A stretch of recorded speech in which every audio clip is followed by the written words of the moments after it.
ছোট আলু দিয়ে কবুতরের মাংস মাখো মাখো ঝোল রান্নার রেসিপি।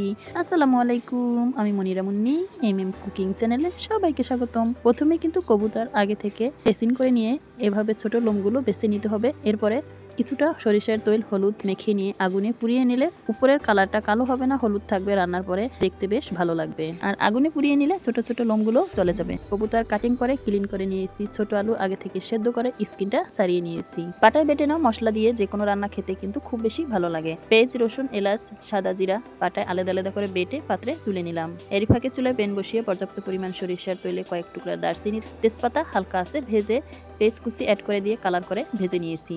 এরপরে পেঁয়াজ বাটা, রসুন বাটা, গরম মশলা বাটা অ্যাড করে দিয়ে হালকা আছে কিছুক্ষণ ভেজে নিয়ে অল্প কিছুটা পানি দিয়ে হলুদের গুঁড়া, মরিচের গুঁড়া, ধনিয়ার গুঁড়া, স্বাদ মতো লবণ দিয়ে মশলাটা ভালোভাবে কষিয়ে নিয়েছি। মশলার উপরে যখনই তৈল ভেসে উঠবে এই পর্যায়ে বুঝে নিতে হবে মশলাটা কষানো পারফেক্ট হয়েছে। কেটে রাখা মাংস, ছোট আলু অ্যাড করে দিয়ে ভালোভাবে কষিয়ে নিয়ে আবারও পর্যাপ্ত পরিমাণ পানি দিয়ে রান্নাটা কমপ্লিট করে নামিয়ে নিতে হবে। সবশেষে ভাজা জিরার গুঁড়া দিয়ে পরিবেশন করে নিতে পারেন।